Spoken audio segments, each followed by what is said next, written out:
Hey, and hello, and welcome to the show. I'm your host, Pete Bickford. I don't think we have any intro music this time out, but we're doing the best we can on very short notice. Hope everyone can hear me all right. Levels look good to me, but if someone wants to give me a little confidence builder, just give me a quick ping in the chat. I would definitely appreciate it. Let me know how everything sounds. Okay, guys, welcome to the ComicBase Livestream, the worst produced show in the history of the internet. I'm your host, Pete Bickford. I'm the creator of ComicBase.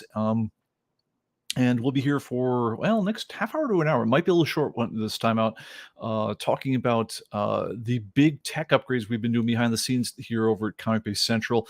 We'll be giving you kind of a fill-in on the ComicBase, the build of my computer and what that meant for my personal life. Might give you guys some ideas as far as building out your own units and what things to look for in terms of new features in a new computer.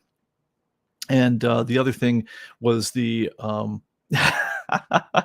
and I'm sorry, we already have one of our best comments here. The mod says, "I can cancel you faster than Warner Brothers Discovery." Yes, absolutely. Watch out, the mod is in the house. That's Greg Hecht. Thank you very much on that one. Anyway, the other thing we'll be talking about, we have some ComicBase news on some brand new picture developments, and also we'll be talking about the big fiber upgrade that has been months and months and months in coming, but which we are now streaming over. So anyway, and Ed says it sounds good. Thank you so much for that. You have no idea how hair-raising these shows are when you're trying to set up for the moments beforehand.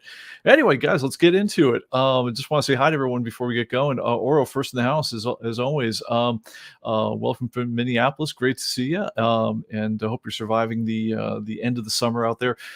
One thing I remember about Minneapolis is it is the most brutal weather of any place I've ever lived. But man, the falls are something else. It makes you just happy to be alive. Anyway, Robbie, great to see you. We'll get into the fiber stuff in a minute. Thomas B. and of course Edwin. I think Lorna Arminger joining us here as well. And Fabian, great to see you. Fabian, where are you coming from? If you don't mind, just put in the chat where home base is from you. I still remember you were from someplace a little further out. But anyway, guys, thanks all for making it here. And Ed, great to see you as well. All right, so as far as the big news in life is obviously the fiber. It had me tearing out what little of my hair I had going out at the time. Actually, the hair was going okay, but I've gone noticeably grayer since then. This thing has been months and months in coming. Ever since I knew there was a thing called fiber, fiber optic cabling, I wanted it.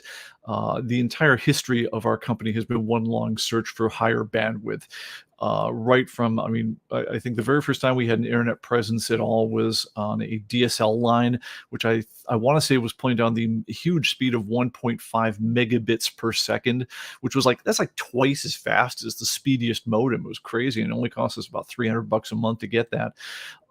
Ever since then, we've moved company locations, we've moved servers, we've done everything in our power to get more oomph down the line, because obviously, as we've been going and making the world's biggest database of comic books with one of the biggest picture libraries going out there, it kept getting bigger and bigger and bigger, and so we're always pushing our bandwidth no matter how far we were going.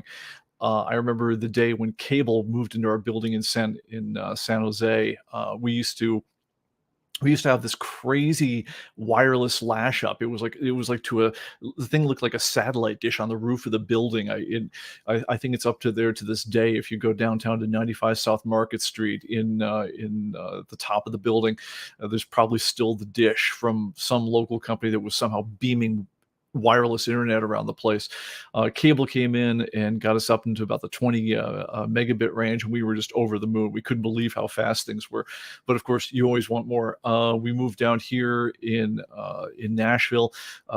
One thing worth mentioning is, for a number of years after Market Street, we were having Amazon Web Services host our servers, and you would think, Amazon, that's going to be great. And for the amount of money we were, writing them checks for every month, you'd think that we would have the fastest internet on the planet. But no, my friend, you do not. The bandwidth on Amazon is suspiciously constrained unless you're paying just stupid money. By stupid, I mean like 5 digits a month. But the internet speeds on Amazon servers in and out were just kind of okay. And the thing that was really killing us is our bandwidth bill, because we are every week we broadcast down to everyone all the thousands of, at the time it was hundreds, but now thousands of new covers that are coming out, that we're putting out to people, and we're putting them in higher and higher resolutions. So we were pushing terabits of data down the month, down the stream every month, and that was actually what we were paying the most for. It wasn't the hosting of the servers, it wasn't the use of anything else there. It was just the sheer bandwidth bill coming from Amazon was absolutely ruinous. And for that, we were even getting some pretty mediocre speeds in terms of the server hardware. It's really virtualized servers that were sitting in racks in their vast warehouses of data storage facilities wherever those are located throughout the world. When we moved out to Nashville, we co-located, which is a fancy way of saying we bought really fancy servers and we put them where we were, and we got the fattest internet pipe that Comcast would sell us, which wound up being a gigabit down. Sounds pretty good, but unfortunately only 30, then later 35 and 40 on a really good day megabits up, which means all of you guys who are, our up speed is your down speed, which meant that every time you guys are downloading stuff, however many people are hitting our servers at one time, divide up the available bandwidth by that as far as up speed, and that's what you all were sharing. So to make this a little bit better, we started contracting out with third-party content delivery network services. We wound up actually with a number of them by the end of the day, and we were splitting up our bandwidth for the really heavy things, like if you were downloading archive images or God help us, the Blu-ray disc images. Our first disastrous effort to do this was when we said, hey, we transfer things by Dropbox. Dropbox seems to have really fast servers. Couldn't we just publish a private link to our Dropbox, server that would let people download the disk images when we shipped? I don't know, it might have been ComicBase 2017 or something like that. It was a number of years ago, and we found out hours later that not only did our seemingly unlimited, it was certainly never stated explicitly, bandwidth at Dropbox, it was very fast for about 3 or 4 hours, at which point they said, oh my God, you guys have just pulled down a terabyte of data with your users and we're capping you. Matter of fact, we're shutting your account down for a day until we get a hook on who's got your bandwidth. That is something we didn't do again. We tried parsing that up and so forth, but in the end, we wound up farming out with a number of content delivery network services, which again, as they say, speed costs, how fast do you want to go? That's sort of the motto of every content delivery network. Unfortunately, the really, really fast guys, the guys like Cloudflare, things like that, once again, you're talking about 5-digit per month kind of spends in terms of just to get the bandwidth you want. And so what we did instead is we busted up the heavy work. We eked it out as best as we could with what we had, and we always wanted more. Well, more finally arrived. I got notice. I'd been on the waiting list for 6 years since we moved into the Nashville area, and a company called United Telecommunications finally said, "Yeah, that waiting list you've been on for 6 years. We're finally going to run fiber to your network, to your neighborhood." Before then, I was literally thinking, "Hey, my mom just bought a house nearby. They have fiber in her network. Maybe we rent some space." But no, it didn't come to that. And they said, "Okay, great. When are you guys going to be coming in?" I'm watching as the trucks are laying the lines as they get closer and closer down the street. And then they actually got right outside the house, and then they had to wait till they completed out with whatever loop they're going into before they connected down to the whole thing. And I'm calling them every week and say, "Hey, how's it coming? How's it coming?" And they're like, "Oh yeah, we thought it'd be end of June. It turns out it's going to be more like mid-July. And it turns out it'll be more like end of July." And finally though, they said, "Yeah, we're done. We're ready to schedule your install." It's like, heck yeah, absolutely. And I think that's what I told you guys a couple weeks ago. So, I think 2 Thursdays ago, I'm expecting an army of trucks to arrive because I still haven't seen any way that fiber gets from that pole out across the street down to where my servers are. And I thought, well, that's going to be something to see. I wonder how that happens. And I'm waiting for all morning long for the installation team to arrive, and it turns out, yeah, noon comes and they're not there in my 4-hour window, and I call them up and say, "Hey guys, what's going on?" They say, "Oh, I'm sure he's just running late." And I'm thinking, well, everything else has been running late. Why should this one be on time? But still, I'm an hour later, finish mowing the lawn, stuff like that. I'm like, "Hey guys, realistically, you still got to trench tunnels and get the aerial down from the pole. Unless you guys are showing up in force in like a couple of minutes, this thing isn't happening today." And I took the whole day off, canceled all appointments. I've been sitting out here front just because this is the most important thing in my life right now. And they're like, "Oh yeah, yeah. It turns out we didn't do any of that stuff," which I could have told them. Yeah, we need to set that up. So time goes by. Eventually, people with cherry pickers and large poles, things like that, they come out, and time after time, they have trouble. But they get it done. I think the most fun part was when the road crew came in, and because they have to get it down from the pole and then get it under the roadbed and then bring it to the house somehow, and so they can connect up to we can lay servers to it. And I'm sitting there thinking, are they gonna have to tear up the street? What are they gonna do? And I think Mark on the chat pointed out, says, yeah, they did in my neighborhood. They just brought out this ditch witch with this water powered jet blasted into the road. It was great. I thought, well, that's really cool. I can't wait to see this. Day comes, they show up there with some kind of trenching equipment. It's not water powered, just involves, I don't know, some kind of trenching thing with a really long set of poles that they keep on poking under the hole. They're about, a couple inches, it's like steel rods, a inch or so in diameter. And they keep on trying to poke it under the hole, and they're having quite a trouble with it. Matter of fact, they have 5 times is what it takes them to get it under the road properly. And at one point, the pole was starting to come up and buckling the roadbed as they were going, which I'm sure is going to make me super, super popular with the guys around here in a couple of years when they has a chance to properly pothole out and cause trouble. So, but yes, after 5 tries, they got the thing under there. They hooked it up to the whole thing. They brought it to the house. They tore holy hell out of my yard, basically digging a trench about 6 inches wide times the entire length of the yard. All that money and time I spent for the last 5 years trying to make it so my yard was something other than a ginormous weed patch. We'll just pick that one up next year. But anyway, hooked it up to the house. It's got a green light on it. And I'm like, heck yeah. And 2 days from now, the guy's going to come up. He's going to hook the thing in, and I will have fiber, and I can't wait for the day. Guy shows up. He's not due till noon, but now they're on the ball now. It's 8 a.m. The guy's at my door. I'm thinking, heck yeah, man, here we are. All you got to do is bring it in from it's called the MPO, the minimum point of entry. Got to bring it in from where the cable box is, up around the garage and through the workspace, back over the servers. Boom, we're done, right?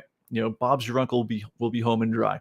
And he starts doing this thing, and I'm being a good guy. I'm very excited. I'm feeding him the fiber cable so it doesn't kink as you go. It turns out fiber, if you do it, is not particularly strong. You can't just yank it like you can coax cable.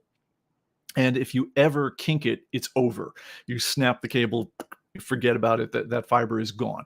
But anyway, so as long as you don't bend it, you're okay. But so I'm feeding the thing. We're making sure everything's very good.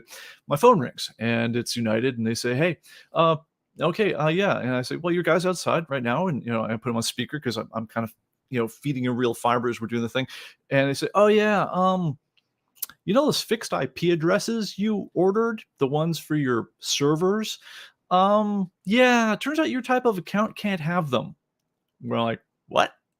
Well, no, you have to make it a super business uber duper account. It's like, okay, fine, don't care. Make it whatever it's got to be. How much is that? And then they named a number, which was 8 times more than they'd quoted me for the account beforehand. So it's like, okay. So help me out on this whole thing. You're saying I can't have more than one IP address unless I unless I sign up for this super uber duper account that's 8 times more expensive. And for that, can I go faster? Will it go more than a gigabit? Will it be, can I get more speed? They're like, no, same speed. Oh, and by the way, we'll also charge you $8.95 per IP address per month, and a bunch of other stuff. But for the extra, several $100, you'll, I don't know, we can add it to our account list. And I'm just like, you're literally telling me this as we're pulling the cable for the fiber. And they're like, yeah, we know. And, and I say, well, okay, it does occur to me, because at this point, the fiber installer that I'm on with, who apparently, nice guy, used to work for the Marines, doing telecom, because Marines have telecom. Who knew? I guess we've got to get that close air support in somehow. But anyway, I said, well, it occurs to me, I'm getting this account I've got for like nothing. It's like $40 a month or something. And we've just torn holy hell out of my yard, my neighborhood, my roadbed, my everything else. Could I just, if I need a minimum of 2 IP addresses, because I could think of a way to run the business on 2 IP addresses with some really involved firewall setup. Couldn't I do just couldn't you just hit me again and just sell me 2 of what I've got now? And they're like, "We'll call you back." And they tell them, "Go ahead and keep on installing." So we keep on installing, we get the whole thing hooked up and everything else like that, and I'm calling back to the business office saying, "Well, what happened to the IP addresses?" Like, "Yeah, we still can't sell them to you." I was like, "Well, okay, can you escalate this to whoever's in whatever meeting you've gotta do? Because this thing is absolutely useless to me without, fixed IP addresses." So, for the civilians out there in the audience, what it comes down to is when you buy a typical internet account from Comcast or whoever else, if you're, especially if you're just like a residential account, they'll give you what's called a floating or dynamic IP address. Basically, you got to have a home phone number for whatever internet modem you've got hooked into the network. Everyone has to be able to be reached and reach out and reach to from the internet, and it's usually a 4-part number, like 123.55.78, 0.28.1, something like that. Um, anyway, that's think of it as your phone number, right? Without that phone number, you can't talk to anyone else on the internet. They can't talk to you. Now, with most normal places, if you're not running a business, they'll cycle that number that your company you bought it from has got a whole range of them. That they got hundreds of thousands when they provisioned, like I think Google or something had it was the better part of 1 billion IP addresses allocated to them back in the old days. Um, and they just give you whatever numbers, whenever you reset your modem, it just gets whatever next number they've got in the block. It repeats, and anything that's unused gets reused by the next device that powers on and off. And that's all fine for normal folks because you only need to reach out to the internet. They don't need to talk to you except to answer whatever you gave them, right? The problem is if you're ever going to host a server, right? So if you're ever going to be www.comicbase.com, that has to be the same number, and people need to be able to get to it from anywhere on the internet. It can't change. If I reset my modem and that number went from being 123.58.2.3 to 58.2.4, suddenly it would look like www.comicbase.com has vanished from the internet. It's unacceptable. Well, our servers host a number of things. They host mail servers. They host, comicbase.com. We colo with Atomic Avenue servers and so forth. There's a bunch of stuff. And typically you will have a very involved piece of gear called a firewall, which, for most people, it's a little, basically a software program built into your router. But when you get into this kind of insanity that we've got going on, it's a special purpose piece of hardware gear that I will literally pay people thousands of dollars to be able to pick up the phone and answer my insane questions about internet packet routing on short notice in order to get this thing to work. This thing is a key to the entire mission. But anyway, with all this stuff, I could not think of a single way that we could run what we got to run with anything less than 2 IP addresses, because we're thinking there needs to be one for the modem and whatever is talking to the the internet. Your internet modem, if you have cable, probably looks like a little thing with a coaxial cable on the back and then Ethernet coming out the other port, right? So you give it Ethernet, you give it coax, and it gives you Ethernet back, right? And that typically has its own address, and then you feed that to your internal network, and then that will typically have its own address. That's the least you could do. Now we also have mail servers involved, so really helps if they have their own IP addresses. I thought, well, okay, I think I can make the whole thing work with 2 if I'm really clever. But they won't give me 2. They won't sell me 2 at any cost. If I said, "Can I pay you $300 just for one more IP address?" Which is insane, by the way. IP addresses used to be free. Now in most places they cost I don't know, $2 a month. But no, they can't figure out how to do this. So I'm like, okay, great. You just wired my entire facility for fiber, and I can't do a damn thing with it. So I guess we're hooking up with Comcast till the end of time. But then I talked to the lovely folks that I pay the thousands of bucks to take my call and answer long, involved technical calls from, because I've noticed something different about this fiber install I'd not expected. So I've been looking, when you guys buy internet, one of the sucker moves that the internet companies get you to do is they get you to pay a monthly rental on the router itself, the modem that talks to the internet and then routes it into something you can use for yourself, which is typically a piece of gear that costs like $100 to buy. They'll buy them by the jillions and sell again for say $80, and they'll rent them to you for like between $10 and $12 a month. So you think this thing has paid for itself a billion times over by the time you're done paying the rental. So one of the things you can do to save yourself a lot of money if you guys are using internet out there is figure out what model they're using to convert the internet into something you can use. Go out on eBay or someplace else, buy the same damn model, hook it up, same ports, same in and out. And typically at that point, you can just return the modem to the company, get your $12.95 a month back, and save yourself a ton of money. Well, that's great for what's called DOCSIS modems, the kind where you have like a cable, like an Ethernet cable, a coaxial cable, like on the back of your TV, coming in, for like your cable box, and Ethernet going out. Those things are a dime a dozen. Everyone's got them. Fiber, on the other hand, I looked all around the internet because I'm expecting this modem, whatever this magical thing they're going to charge me $1 million per month for. I expect it to have some kind of fiber optic connection coming in and have Ethernet coming out. And I'm seeing, as I'm scanning the thing, I'm seeing like 2 listings of fiber optic based modems that a human, a consumer could ever buy. And I'm thinking, man, this looks really dicey. I'm going to wait till I see what they've got, and then I'll just simply buy the same thing, and then I'll save myself the rental fee. Well, when I get I get off the phone with the business office, not selling me the fixed IP addresses, I look over at what the installer's doing, and he's mounted a little 3-inch black box over where the fiber came in, and it has one blinky light on it.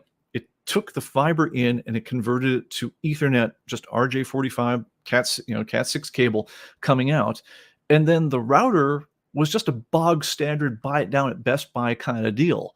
It's like, wait a minute, it's a separate box for you guys. You don't have it. It's not, the fiber converter is not, you don't charge me for that. And that's free with the package, but the router you're going to charge me for? He's like, yeah, that's pretty much it. You can replace it with anything. Because I literally have a bin, like a crate full of routers that we've used over the years, which I could have replaced that thing with, and not paid the $9.95 a month they wanted to host me down for the use of their router, because it was just a standard gigabit Ethernet Wi-Fi router, and so it's like, well, okay, we'll look into that one in a minute. But so I suddenly realized, wait a minute, if that's all we got, and I don't need to have a separate IP address for the converter, the modem itself, then maybe I can get my firewall, the thing that I pay the guys the $1,000 to, or so, to answer my incredibly lengthy calls for. Maybe I can spend the entire day on the phone with the lovely folks over at SonicWall, and we can configure this whole thing so that it's basically, the fiber comes in, it goes to his little 3-inch box, becomes Ethernet. I feed that into my firewall, and using that single IP address, the only one they'll let me have, I can maybe do incredible amounts of mojo to make every other server on our network work with this one IP address if we configure an elaborate enough firewall rule.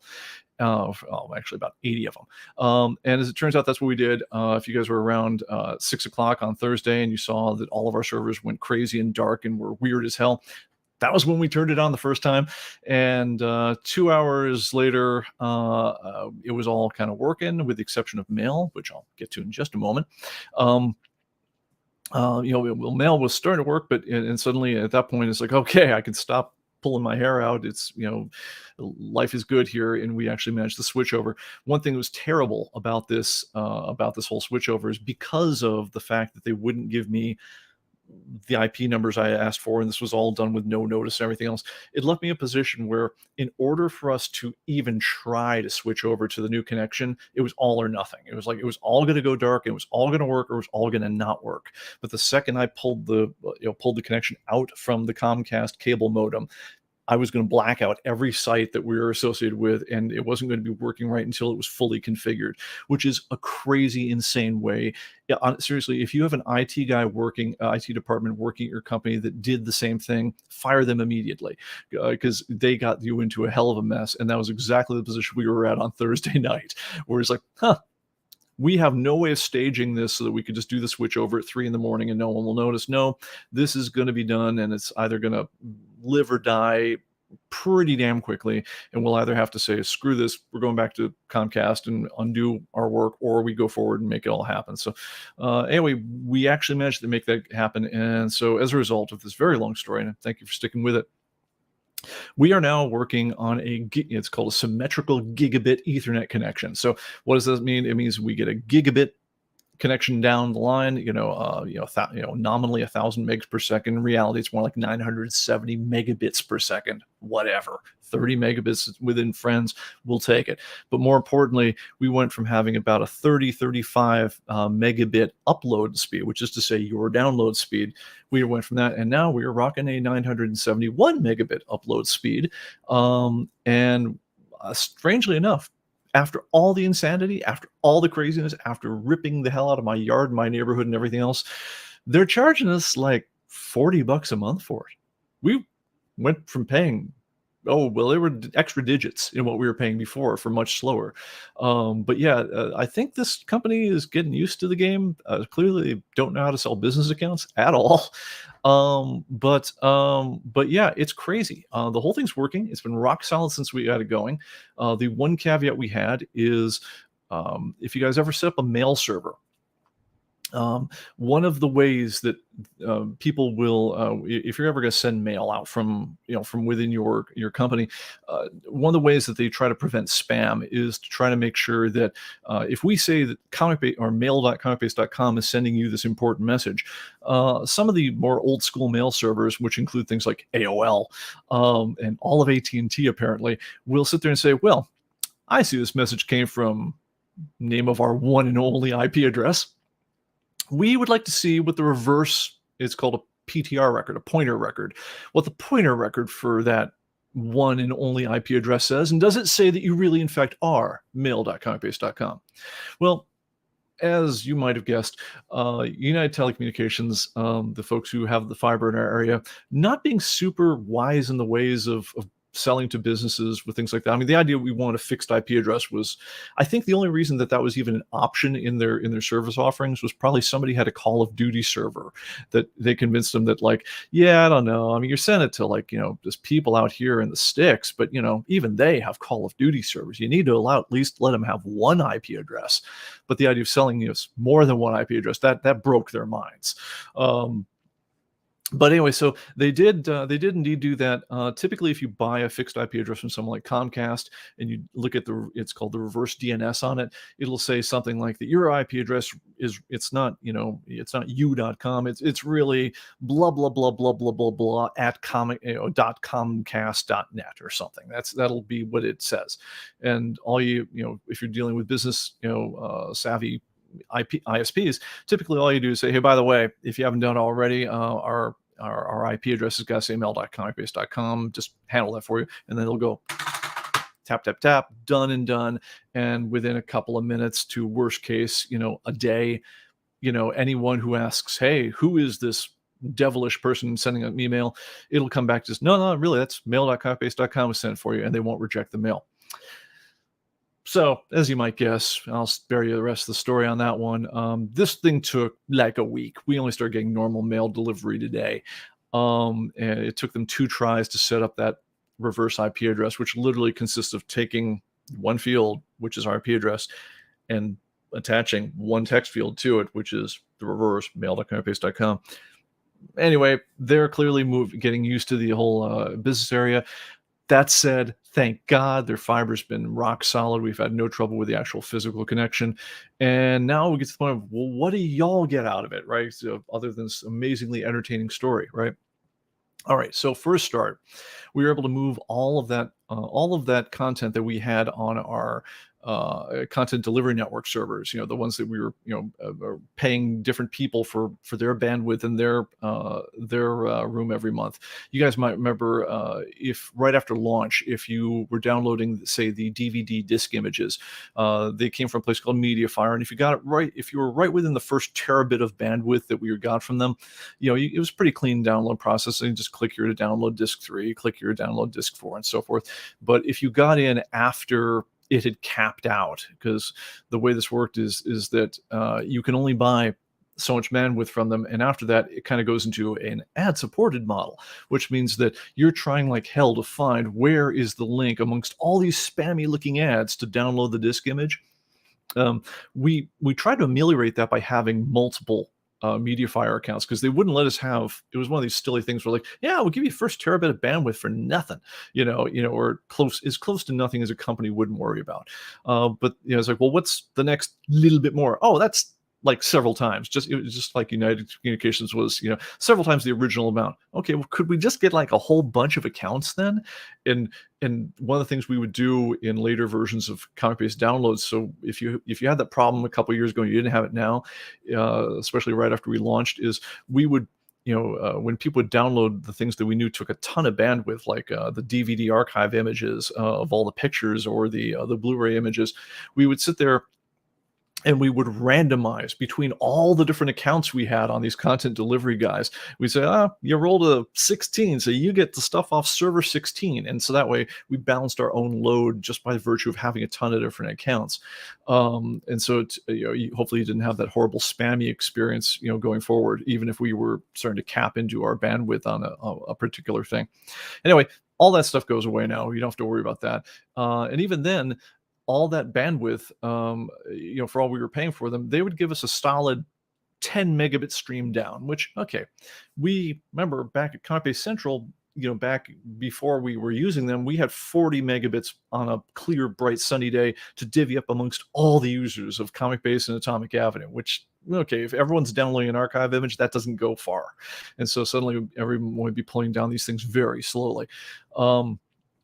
So what we did is we moved that stuff off to people who had a lot more bandwidth, but they'd only give you 10 megabits of that at a time. So, even though they were sitting on the fattest pipes in the planet in terms of how much they could do, they had tens of thousands of customers, so they were gonna essentially cap that thing. It was like putting a regulator on your car engine so you couldn't drive too fast. They were doing the same thing to make sure you guys couldn't download too fast. So you got a 10 megabit down connection, which depending on your connection might have become a 4.5 or a 5, but it was a lot better than we could do serving it from ourselves. Now we don't have that problem anymore. And when I went and I had some customers who had gigabit download connections, and I was doing remote support with some of them, and I said, okay, well, let's pull down the latest disk image. I saw some downloads coming in at like 280 to 400 megabits per second, which means you could download that 4K archive disk image in like a minute or two tops. So that helps a lot. If you guys are downloading pretty much anything from the site now, you'll notice it's really fast. And there's a lot less what's called latency, which is to say it's the time between when you ask for a special request from a particular web server and when it starts giving it to you. It's almost like disk latency if you think about how long it takes for a physical disk to spin around to the exact sector where your data is. Well, it turns out that fiber's latency is much, much less than with Comcast. So if you looked at sites like ComicBase.com or AtomicAvenue.com, you'll notice that they're loading in well under a second for pretty much all the pages, depending on your internet connection. If your internet connection is garbage, then we can't help that. But if you've got a fast internet connection of your own, you'll notice that everything just got way faster. Anyway, I've been talking for a long time. Let me check the chat here. I apologize, guys, and thank you for sticking with it. Yeah, age decamp up. Let's see here. So Age Decamp says, when I use my barcode scanner, it shows the results afterwards, but in the order they were scanned. Is it possible to get them alphabetically? Wow, you will never believe how much work we went to make it so it would not be alphabetical. We'll put that as a request for a future version, to maybe make that a preference setting. The reason it puts it in the order scanned, and it really did. This is nothing to do with fiber. It was actually a feature that came into ComicBase, I believe, 2022, in like the 0.1 or the 0.2 version, is because, and I don't have my stack of things behind me at the moment, but if you've got a stack of comic books and you're scanning them and you're printing labels or doing anything else like that with them, so here's some of the week's comics. So, we're going to go ahead and scan these guys in there. If I just go beep, beep, beep, beep, beep, and if the labels come off my printer in exactly the order that I just, bagged and boarded them, then when I want to put the labels on the books, then it's a matter of just going as fast as I can pull a label and stick it on something. It gets done. as opposed to the old way. Computers, all things considered, would love to alphabetize and sort numerically everything under the sun. And so it was actually a bit of a trick to get it to happen in the physical order you scan them. We had to add our own temporary sort field to make that magic happen. So what happens is it makes the labeling go infinitely faster, because I don't need to then go, all right, well, this one here was kill lock number 3. Okay, scroll through the labels, go for K. Okay, there's kill lock, match it up. The next one was Black Panther. Scroll the labels, go to B. There it was. You don't need to do any of that stuff. It's literally just they're all, your labels be in the same order as your books, and just literally stick as fast as you can go. It wound up taking probably about 5 to 10 minutes off the labeling of every week's comics when we do it in house. So that's why that was like one of the favorite things we ever did. But if you are looking for them in alphabetical order, yeah, I guess we could make that a preference setting if that's important to you. Good question. We'll definitely think about it. But that's why they're not in order anymore, at least. All right. So, and DigiCamp wants us to remind everyone to smash that like button, and let everyone know if you think they might be interested. All right, and he also points out that I'm a router hoarder. Yes, I am indeed. By the way, I also have my youngest is going off to college on Monday, so I'm now just I don't know what you call me. So I'm not an empty nester anymore, but it's close to, because she's going to college locally. But one of the things I offered to do to let her get money for college is I said, we do have this ginormous crate full of tech gear from years past, and if you just want to Google up the tech specs and all that and post it to eBay, I'll pay all the auction fees and give you 50% of the proceeds if you just want to just do the damn listings. We'll see if she ever takes me up on that one. If not, then you'll see a garage sale, because I'm not putting that stuff back after all this. All right, so let's see here. Let's see. ComicBase TV. Fine companies today are love to make their companies frustrated and hate them. To which Mike replies, "Yes, as general lack customer service." Yeah, I don't know. I mean, my sense with these guys is they mean well. It's funny because they're. When you call ComicBase, you're talking to like a couple person company. I mean, you're going to get one of like 3 people on the phone if you call us. So I mean, it's we're. So it's not that unusual. It's funny when I'm talking to the guys who are hanging the telecom, and I'm like, oh, look, it's Marcia over in customer service again. Hey, Marcia, how's it going? It's Pete again. And, you can get straight back into your problem. I mean, I'm not used to that, because I'm used to like Comcast, where it's 10,000 people behind the scenes. If you look at how many people they employ. But I mean, what's happening with United Communication is I'm out in I don't know, I guess you call it a near rural area. It's like one of those things that used to be farms 20 years ago, and now it's suburban housing sprawl everywhere you go. It's not the sexiest place to do hard infrastructure road work. There aren't like vaults and things like that where you can easily lay new cables where you got to go. I mean, it's guys on cherry pickers and linemen stringing things on telephone cords, and you only have so much revenue per mile that you're looking at. So it takes a while, before after you've done all this really sexy places like apartment complexes, before you get around to stringing up the areas where I live. And I'm glad that the first guys who decided to do it were, and it's funny because United Communications, they're actually an outgrowth of our power company, which blows my mind, because I'm like, my power company is my telecom company. And in a way, it's like, it's kind of like the same way. It's like, well, your TV company is also your ISP company right now, because what are they doing? They're stringing cable, they're keeping cable in line, and they're letting data flow down your cable. The cable that's 1 up or 2 up on the pole is the power line that makes the lights go on your house, and then once 2 down is either your Comcast cable, which is these days we had analog cable back in the day, but that's just a digital connection to the internet. Fiber is just another digital connection to the internet. Man, so in a way, it almost makes sense that your power company is your cable company is your internet company now. But it was weird for me. I'm glad they're the first guys to do it, because I did do a final call into Comcast saying, hey guys, we've been with you for years and years now. Is there no way you can make this thing go faster, especially when we're having trouble with with United not knowing about having how to sell more than one IP address to us. And Comcast's like, "Yeah, no, maybe someday," but it's like, realistically, as long as you live where you live, we're not rolling out anything like fiber. We're not doing anything like that that's going to make anything go faster. So I'm glad they made the infrastructure investment. I hope they don't regret it utterly. But anyway, I am super happy. All right. Let's see here. Let's see here. Da. Oh, yes, and oh, actually, let me back it up a little bit here. Things are scrolling while I'm babbling. All right, so let's see here. Okay, so it's just like the shirt. Thank you very much. This is from my Florida collection. So I've got this place down in Florida, and I'm trying very much. There's always like a migration of like I'm trying to let myself be on vacation mode. So I'll be wearing whatever scummy work shirt I've got on, making the drive down to the place for it because I know I'm going to need to do painting or drywalling or something down there at some point. I want to have something to work in, but the only things I have in my drawer down there are like a collection of Hawaiian shirts. And so there's always one work shirt that makes it down to Florida whenever I do a trip, and there's always one Hawaiian shirt that makes it up. This is the one that made it up this time. So anyway, this is me trying to get into vacation mode. All right, so let's see here. Uh, all right. I think after you scan and click on the title, I had to resort them in alphabetical order. Yeah, that's a possibility as well.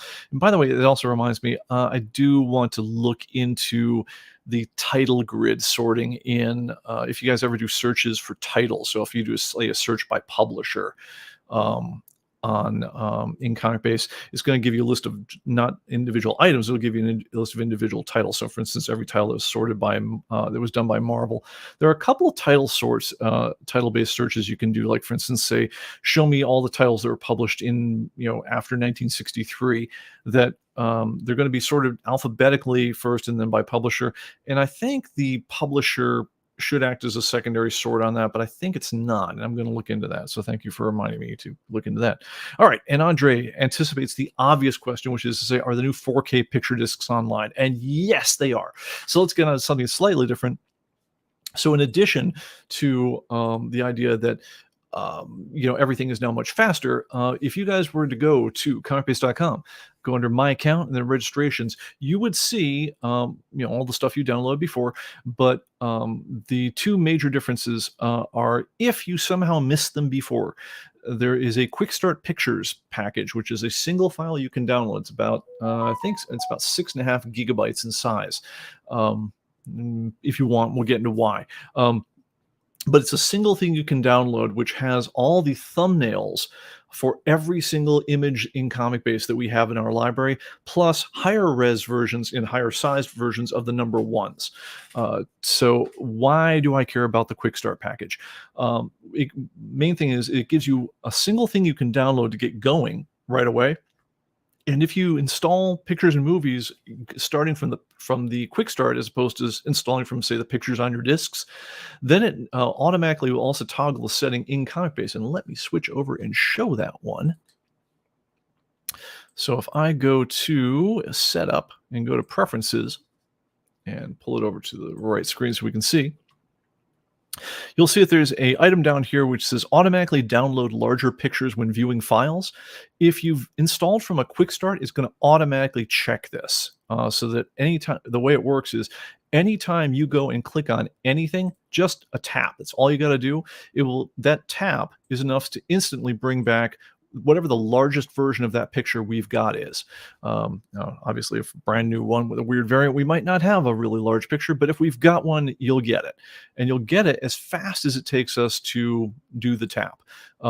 So what this does for you then is it makes it so you don't need to install high-res, crazily disk space, consuming versions of every picture in the whole database, because you've already got all the grid pictures already there. You've got the high-res versions of the big ones, the second you've downloaded that whole thing of the number ones, which also will then power your screensaver.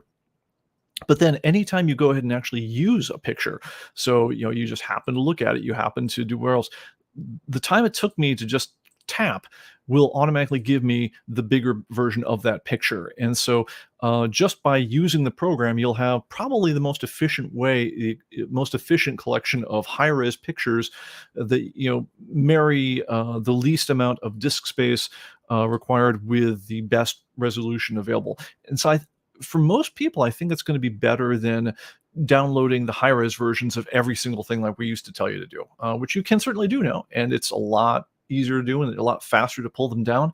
But I would say for most people, I'd say start with quick start pictures and just pull down the other ones as needed, unless you've got a special need to. But I know Agent Camp and some other people do have some special projects, so they do want to have those high-res versions right off the bat. In which case, just go to the second tab in the downloading. There's recommended downloads, and that's where the quick start pictures are. And then the next tab over is the all downloads. Do that, and you'll see all the images for all the pictures and all those pictures. And man, if I was bandwidth limited, I would have blown up all my bandwidth this last weekend. We literally pushed terabytes of data over the new connection in the last weekend. But we have all new picture discs. Images are up there. They're current as of like a week or two ago, as far as everything was in our library, and all new quick starts. So the new quick start discs have 859,000 pictures in them, and again, in a single file, which is easy to download. So if you missed any pictures, or if you think there ought to be ones you're not seeing yet, go ahead and download the quick start pictures. By default, it won't, if you already had a higher res picture and you install the quick start pictures, it won't overwrite your higher res one. But if you feel like you're missing pictures that you should have, go ahead. Like if for some reason you hadn't updated from week to week, go ahead and download the quick start pictures and install those again if you want. If you have been downloading every week, especially if you've been using Sidekick, no need for any of that. You've already got it. So don't worry about that. But if you did want to just kind of get a nice restart, or if you're installing on a new machine, just download the quick start pictures and you'll be good to go in a matter of minutes.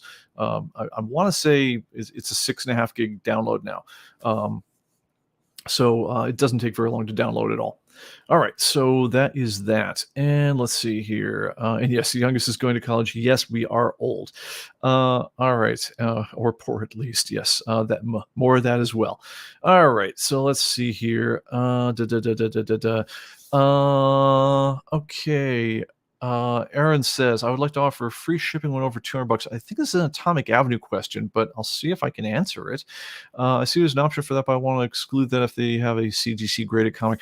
Aaron, the best thing you do on stuff like that is send that as a feature request to atomicavenue.com. I'm kind of like the king of all things ComicBase, so I can act with near impunity on things that seem like a really good idea with ComicBase stuff. But even though we roll into a common structure from a business standpoint, Atomic Avenue has a different business team, and they're the guys you want to convince of your cause on that one, and see if you can do that. But send it over to support@atomicavenue.com, and they'll run up the ranks, I'm sure. All right, let's see here. Postage price is encouraged in CGC. Yeah, it's another Atomic Avenue question. I'm afraid I don't have an answer for you on that one. Let's see here. Steve Dazzler says, as for title searches, can the column widths be allowed to be resized? There is... You will see yes and no on that one, Steve. It gets a little bit into something we're doing with Transformer. You'll see that some of that is different than Transformer is the working code name for the next version of ComicBase. Steve's on the team there, so he'll know some of what we're talking about. We'll see some of that's different than what you've got in ComicBase. The last column, though, always has to be set to what's called fill mode. So in other words, in the current version of ComicBase, it only returns a couple of columns. It returns like the title, the name, and the publisher, and maybe the years published, something like that. And it always needs to fill out the grid. So whatever the last column in the grid is always going to be as wide as the grid, because otherwise you'd be leaving weird space and it would look terrible. And that tends to, it limits how big you can make the other columns. So you can't resize the last one, but you can resize the others. So anyway, it's a little different than the new one, but we can talk more about it in the Transformer list if you want. All right. Age of the Camp says, "Where do we get our new comics from?" We order them from Diamond. We order them like a mid-sized comic store. They come to our West Coast folks who do the initial indexing and push out the updates. Matter of fact, I think they're working on the update right now. It might be posted by the time we are done with this podcast or close to. They do the scanning, the indexing, and so forth. And then when they're all done with their stuff, then they go ahead and ship them off to me because, well, I paid for them because I own the company, but also more importantly, someone's got to store them. They don't want to store them. And then they get added to my personal Atomic Avenue store, where then they get sold out for everyone who wants to order comic books. So I happen to move them out just as is there to move in because we order basically one of everything. There are things I buy that are just for me, which tend to be things like EC graphic novels and vast collections of eagle moss books that form pretty pictures when you put all their spines together. You've seen stuff like that, and then I've got my own personal collection that is not part of all this stuff. Some of the older things, but the vast majority of things I buy every month, I literally, the first time I ever see them is when the Diamond box shows up, and I go through and I'm beeping these as fast as I can be, because we kind of order just one of everything just to run the database. Now, the one of everything part is limited in that since everything became a variant, we get whatever the regular variant you can get is, because we're not going to order one of every darn variant of everything, especially not the ones that require you to order like 1 million copies in order to get them. That's where we rely on the Diamond solicitations and listings for some of the other data. But one thing we found out very early on, and it remains true to this day, is that even though we have a data feed that Diamond sends us with all the new comic books that are going to be on the market and supposedly all the variants and all the other things like that, the data is not true to life in so many cases. That the very first thing that all of our people do as soon as they get a book in is, as soon as they're done scanning, is they go, look at open the thing up, they check the creators, they check the storylines, and they make all the corrections. And there are a ton of corrections over what was originally solicited on the whole thing, as well as filling in things that were never part of the initial Diamond data feed. Diamond will put in the main artist, the main writer. If there were 18 pencilers on an issue, they will never tell you. They're certainly not going to tell you the inkers and the colorists and the cover inkers and the letterers and all that other stuff. That's all the editorial team filling that in. But anyway, they do all that work out back. It's the old office back in California. I had moved my family out from California to out by Nashville, Tennessee, about 6 years ago. And so when those books are all done, they get mailed over to me, and then they get to put in my own personal collection, put for sale on Atomic Avenue, and then bag boarded and stored. So that's pretty much it. All right. Let's see here. Okay, so let's go on with things. All right. Greg wants to remind everyone we have a message board with topics for things like that, which also is really good time check. Because man, I babbled on about stuff, and I apologize for that. But I do want to talk about the new computer build at some point. Let's see. But yeah, thank you, Oro. That is the exactly next question. Okay, great. All right, so let's want to scan them in order to begin with. Scan. Okay, I guess we're still talking about alphabetical ordering and stuff like that. Oh, yeah, if we are, I don't even know if you're being slightly facetious or not, but one thing that we did is, because I have to pay all the people who work for me, who once upon a time was really nice. They would actually do all the bagging, boarding, and filing and stuff like that. And now that's all on my shoulders, or me, or whatever kids I can hire from the house to do that when they're not going to college. No, typically it's up to me though. Is I get obsessed with making this as efficient as humanly possible, which is why I would go and break down. Okay, I just got 62 comic books in, and it took me how many minutes to bag, board, label, put title dividers down, index, and file them. And anything that makes that even a little bit faster, I am all over. So one of the things that was actually one of the things, looking at my own time and motion, it was one of the reasons that we put in the change in the ordering of how labels roll off the printers, because we found out that one of the major components of labeling all the new comic books that came in was the time required to, even if they were in alphabetical order, and even if I keep it to minimal batches and things like that, the time required to search through the label strip, find the right label, stick it on the comic book. As soon as we made it so it was literally everything was in order, and you could just label as fast as you could move your hands.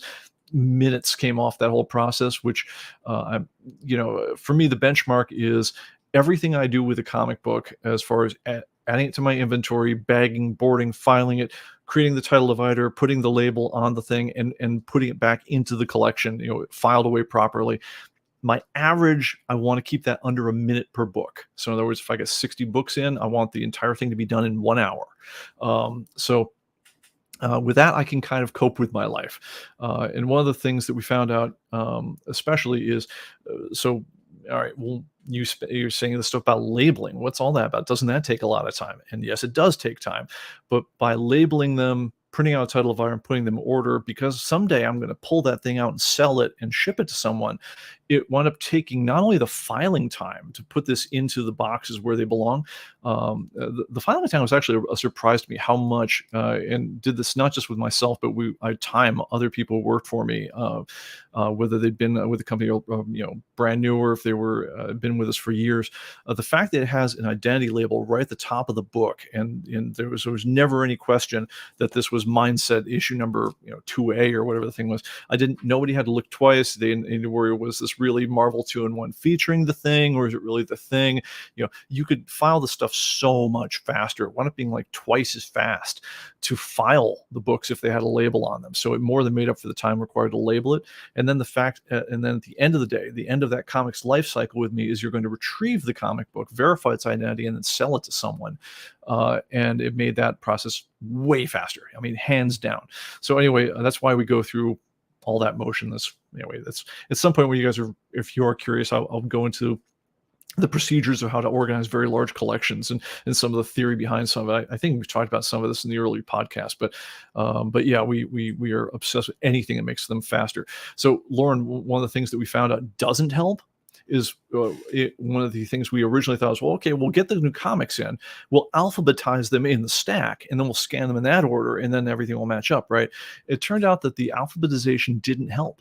The time required to do it was basically just a dead loss. It didn't help the filing. It didn't help the rest of it, because the filing was mostly slowed down by the ambiguities of what issue, what title you're talking about. It wasn't so much, do I had to walk, to this part of the collection or that part of the collection where to file it. As long as I had a label on it, it was basically the same time required to file it, no matter what it was.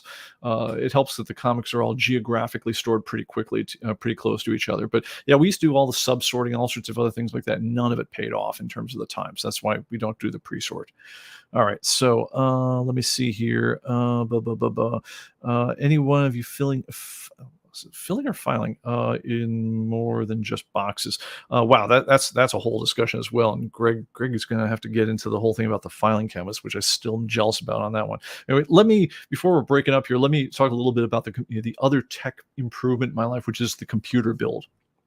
All right, so the other thing I've been doing when I'm not spending hours and hours and hours on the phone with, fiber companies and and Sonic Wall and fiber connectivity outfits and all that rest of it. The other thing I've been doing is I've been building computers. So recently I rebuilt my main axe, right? My main work computer. I'm upgrading from an i9-900K, which is to say a 9th generation.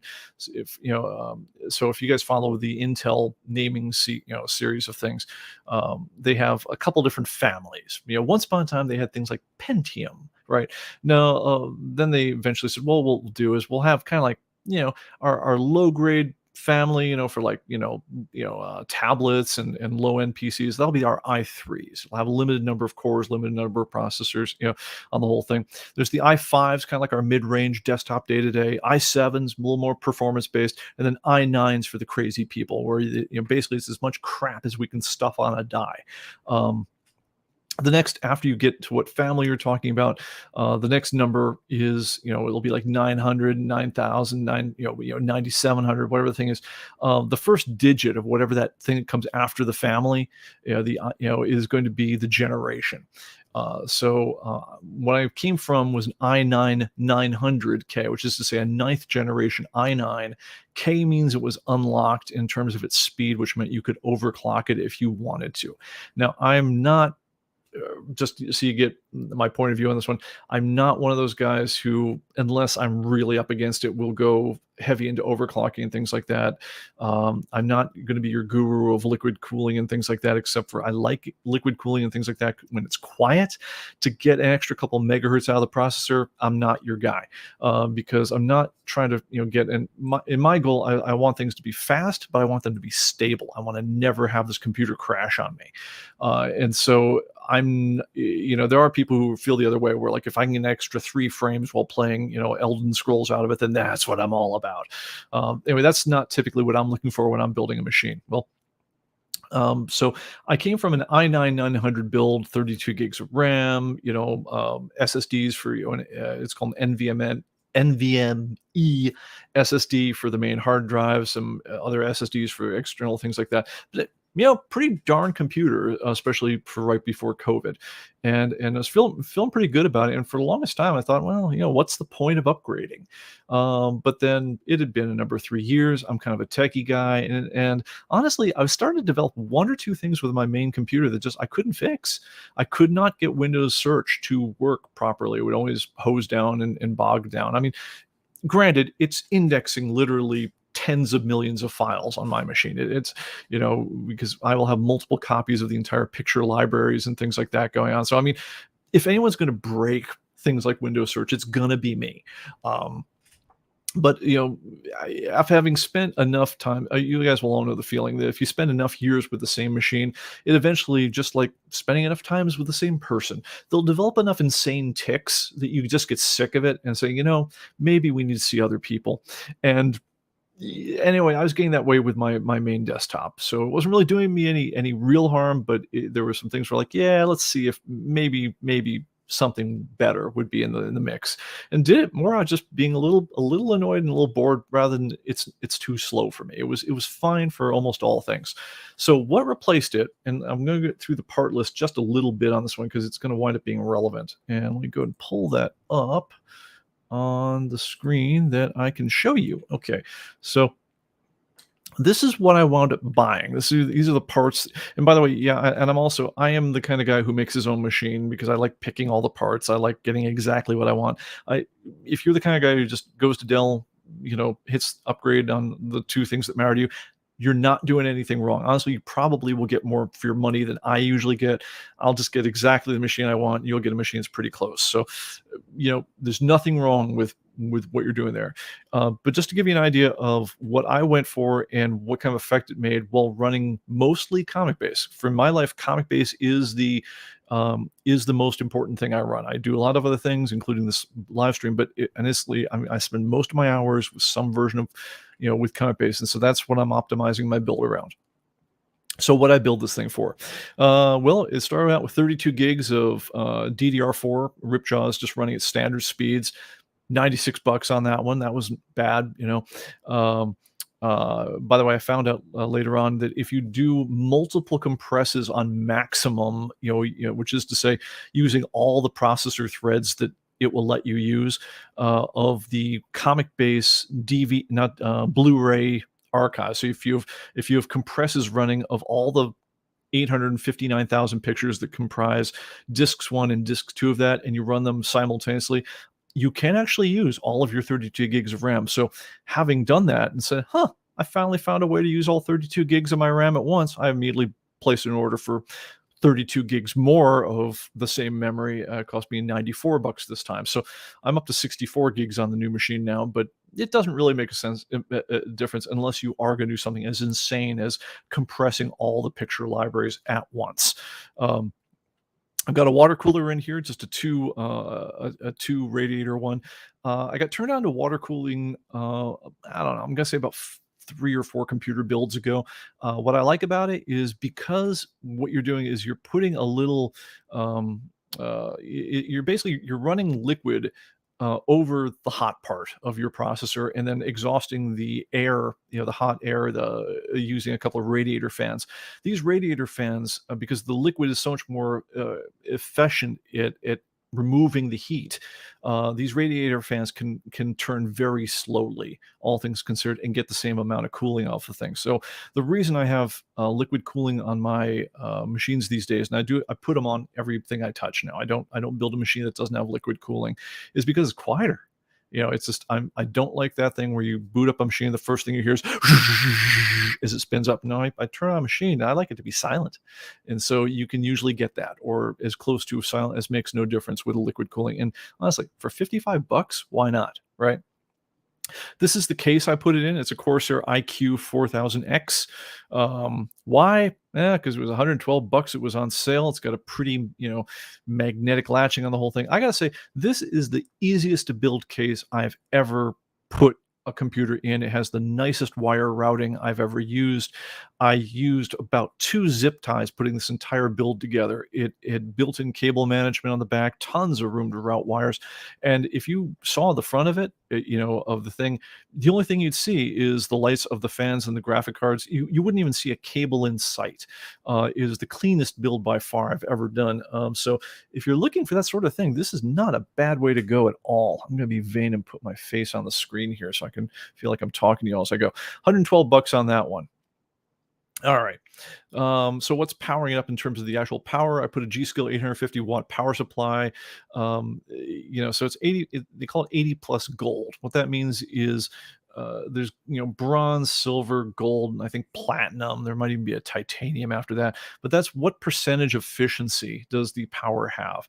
And I spent a lot of years in California where we pay way too much money for our electricity. So if I'm going to run a machine 24/7, yes, I like it so that if I can get a couple percent more efficiency out of the power supply and it's running all the time, over time, that feels like a pretty good idea. 850 watts, I thought was going to be a complete overspec on this one. As it turned out, not so much, but I didn't need to go as big on this one or as nice. You certainly could have done the job with a $50 power supply, but I spent the extra $30, not a problem. All right, now let's get to where we spent the money. All right, I bought not one, but 2 Samsung 980 Pro 2 terabyte SSD NVMEs. This is one of 2 things I did that's making my new machine faster. So what they are replacing, so what these are, first of all, is this is basically the disk drive, but NVMe, which I don't know why it's so hard to say, means that they're going to mount directly on the PCI bus. They basically plug into your main circuit board, but they get to share the same part of the computer's data transfer that's powering your graphic card, which is to say this is the fastest transfer part of your computer, which means these suckers can really, really go. And what they wound up doing in real performance is I can benchmark these new ones. The old ones, let me put this. The old ones I had on my old computer were 970 EVOs, which were pretty good. They were also also SSDs. They were also NVMe, but just a little lower spec, a little older generation as far as the memory controller on this ones. They cost a lot less at the time. They were probably half the price. These ones, I caught a deal on them. I got these ones. These are 2 terabytes each. I got them for $194 each. I've seen them as high as I've seen them almost double that price. But these guys are basically twice as fast as my old 970 EVOs. My old 970 EVOs, I benchmarked them at a max of about 3,300 megabytes per second. These guys right here clock in just around 7K, 7,000 megabytes per second. So they are crazy fast. What this means on a practical level is anything that involves going to the disk or coming from the disk is almost free now. It's as fast as makes no difference. And until SATA 5 PCI 5 SSDs come out. This is as fast as you can get. I mean, it's crazy fast. I spent a little extra money on this ones. Don't regret it for a minute. This one made a huge difference in life. Now, for comparison's sake, a regular SSD like a SATA SSD, like the ones that looks about the same form factor as a thin pack of cards. Those ones, you're typically only going to get somewhere around 500 megabits per second read, megabytes per second read speed. The old, if you can go NVMe at the same size, you'll go say 3,000 on the older level. This is 7,000 times, so 10 times faster than an old SSD. And the SSD itself, even your old school SATA SSDs running at 500 megabytes per second, compare that to a conventional hard drive. Your conventional hard drive on a really good day is turning in numbers, with 2 digits in the transfer speeds. If you got it running 70 megabytes per second, you're really cooking. More typically, especially when you see on people's laptop drives, if they still have old school hard drives, running with their data storage, that's everything you're waiting for. If you're waiting for anything in ComicBase on an old laptop, is you're waiting for your hard drive. The very first thing you should do, I've said this 100 times, Bill, this is 101, is replace your old school hard drive. If you still have one with an SSD, it will be life changing. It will no other feature on your computer matters like your hard drive matters to database access, and switching it to the fastest SSD you can get it's going to be night and day. All right. The other thing I did that made my new machine much faster than my old machine is I got a motherboard, but that's not the point. Is I blew for the current generation i9 12900. Right, so I told you this 12900 means it's 12th generation. The 900K means it's the unlocked version of their i9 over here. And this one, it nominally runs at 5.2 gigahertz, but at this point, the processor speeds are so hard to get because the 12th generation Intel architecture, it's got, I want to say, like, 16 performance cores or 12 performance cores and 8 other kind of cores. I mean, they've even changed the types of cores they're putting on the chip these days. If you've got anything less than a master's degree in computer science, it would be hard to describe what the hell they're doing in terms of like where the speed's coming from. It was nicer back in the day when you could simply say, hey, you got a 2 gigahertz processor, I've got a 3 gigahertz processor, mine is 50% faster. You can't do anything like that these days because there's way too many variables. Most of the time, most of your stuff is running on one or two cores with however many threads you got going. So it's so hard to compare apples to apples on these things and get any kind of sense for which one's faster. But I will say, and the total cost for the entire build, I initially scavenged my old graphic card. I did catch a deal on what was it, a TI 3080 graphic card, and I don't know. I think I just internalized just enough propaganda from someone that at the time that said buy your graphic cards now because they're not going to get cheaper.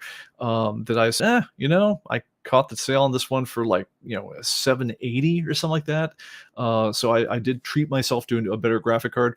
Absolutely no effect on ComicBase. I will tell you now, it will have absolutely no effect on how fast ComicBase runs on your machine, but it will control whether or not Elden Ring will run on your machine.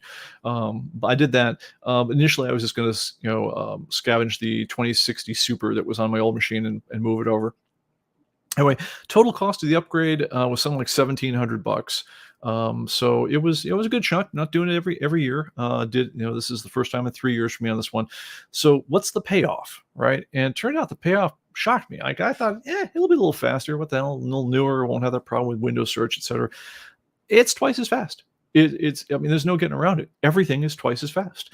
Now, most things I wasn't waiting for anyway, but the reason I was able to put terabytes of new material up on the ComicBase servers this weekend is because I was able to do crazy things like compressing the entire ComicBase picture library, all 859,000 pictures of it, into multiple formats for Blu-ray, for DVD, for professional size, for where else. just to give you an idea, the Blu-ray compress alone, to go and say, all right, take those 859,000 pictures at the highest resolution, we've got them, compress them down into 4K size for distribution on the Blu-ray discs. Just make the appropriate sized one. That process used to be something you'd kick off at the start of a weekend, you'd come back on Sunday, and it'd be just finishing up. So it took a day and a half to do this one. It takes a little over 12 hours now. Same thing goes for, we were able to do the DVD press. The DVD compresses all 4 discs of those ones, and that one took less than 12 hours, and all the other formats of the whole thing. We got the whole thing done over the weekend, and thank you to the new internet connection, we also got staged over the weekend. And as I mentioned beforehand, once you've taken the huge images, again, we take them scanned at the highest resolution we can get, then we size them down to 4K if we've got it, because there's no point us shipping something that's bigger than 4K. But we'll keep the higher resolution thing just for archival purposes, if nothing else. Plus, you never know when 8K monitors will become standard, right? Anyway, taking those, then all those, on one disk is about 440,000 files, on the other disk is like 400, close to 420,000 files.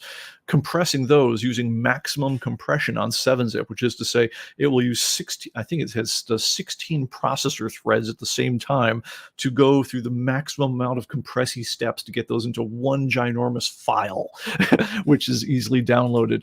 That used to take a couple hours per disk, and now it's I want to say, I forget what the number was, but it was less than half the time, and I was able to kick 2 of them off at the same time. And now that I've stuffed more memory in my machine, I could do all the discs in all the formats at the same time, and probably come back after lunch and they'd all be done. So anyway, it was a good time. I'm glad we got it done. It was, I can say, the easiest build I think I've ever done. In terms of, I gotta say, that case is a wonder. It's a little bigger than the cases I'm used to dealing with. I do a lot of work with, they're called mini ITX cases. They're nice for LAN parties. They're about yay big by yay big by yay big. I do a lot of work on those because I typically don't need to shove huge graphic cards in the builds I do, and so having nice, small, quiet, fast computers is usually nice for me for computers we use around the office and things like servers and such. But this is one where I thought, hey, I might want to stuff a big graphic card in it one day, and let's get something that looks pretty. It's got easy access to me, and which I can make a really neat job of the build on. I'm going to say that Cooler Master case I referred to at the beginning did a great job. And again, for $120, and it came with the fans. That was a piece of cake. Anyway, you've got it now. It's darn near silent. If you're hearing any kind of fan noise, it's actually the big fan hanging over my head. It's blowing air around my room. But yeah, if you guys are interested in more of the details on that one, that's pretty much it. But if you guys haven't built your own computer before, definitely suggest it. I mean, honestly, if you can assemble Legos, you can assemble your own computer. It's nervous as hell the first time when you're worried whether the thing's going to boot, but once you're after that, it's a good time. Yeah, no, I definitely recommend it if you've always been buying pre-boxed computers. It actually isn't as cheap. I mean, don't do it as a cost-saving measure, because if you want just a regular computer, you want to be pretty good, buying it from Dell is going to be the cheapest way you can buy, because they're buying a lot of components. You're buying one set. They buy them by the tens, if not hundreds of thousands. So they get better deals on all their stuff than you will get. But if you want to have a computer that's exactly what you want without a bunch of stuff you didn't want, if you haven't done it before, I definitely suggest looking to buy your own machine. And if you're one of those guys who does absolutely crazy stuff where you get out the Dremel and do your own custom case mods and light the whole thing up with LED face fronts and everything else like that, I mean, you can really go to town on these things. But you're not required to. Honestly, there's only about 6 major components that you got to stick together, put them in the right spots, plug them in the right order, and install Windows. And this thing will probably boot if you follow the directions at all. So, yeah, if you haven't done it before, I would definitely encourage you to give it a go. All right. Tim asked, did I get the also upgrade to Windows 10? Oh, Windows 11. Yes, I did. I had Windows 11 before. Originally, I had it as a Windows 10 that then had upgraded to Windows 11. I think we talked about this about a year ago. Smooth, no complaints about that upgrade process, but I can't say anything better either. I mean, it's, if you like curved windows, it gave you curved windows. It kept you current with Microsoft's thinking about the world and stuff, but there isn't anything about Windows 11 when I say like, man, I can't live with Windows 10 anymore. Windows 11's got me sold. No, I mean, if you're buying a new machine, yeah, go out and get yourself a license for the home version of Windows 11. It'll cost you not much money. It's under $100. Um, and these days, you can just literally just download it, as part of your initial install. It's got all your device drivers on it, and it's boom, you're good to go. It's a piece of cake. All right. Let me see. What else do we have here? Oh, wow. You guys talked a lot while I was gone. Metal file cabinets. There's a lot of talk about that. Yeah, we're gonna have to get Greg to give us a discussion of his comic storage, because it sounds like he has a pretty slick arrangement on that one, and honestly, I think it's something that we might want to go with. But I'll talk with him more. Maybe I'll convince him to show off his stuff. Let's see here. Episode measurements of the pieces. Write them all down. Okay, got it. And then we're talking about file cabinets, and let's scroll down. More talk about file cabinets. Okay. Silver Age New. Yep, more file cabinets. All right, and okay. So yes, if you're interested in the file cabinet talk, the chat's got all the info you need. I won't bother rereading it all now, but definitely go ahead and give it a go. All right, I think that is going to do it for now. All right. And then we answered the question about the Windows 11. Okay, before Max SMS. Fiber. Oh, sorry about that, man. Max 5 megs. Check. The only thing, Andre, in case, just check what the URL is on your download. It's possible that because I did leave one MediaFire download link active, depending on what you're downloading. I did leave one active as a test. So just right click on the link you're downloading with, and see where it's pulling from. If you're pulling it from ComicBase.com, then it's not us. then it's your download. But if you're pulling it from MediaFire, then that one's going to go away in a day or two. I wanted to leave one of the accounts up just so in case I missed something, I could go back and undo, and maybe you just got unlucky. But we could follow up on that one. But like I said, I did some tests with customers where we were downloading. It's like, yeah, let's download the latest software before we get going on things, and man, it was cooking. All right, well, that's about it, guys. Thank you so much for listening. And next week, I'm going to have something pretty cool to show off, or I'm going to be really close to having it. And if you guys have been in on the dev group on that one, you guys have an exact idea of what we're talking about. But if not, we'll be taking a Q&A show next week, and we'll take it from there. But anyway, guys, we'll see you next time. And thanks for coming. Make sure you hit like and subscribe if you haven't already. And we'll see you then. Bye-bye.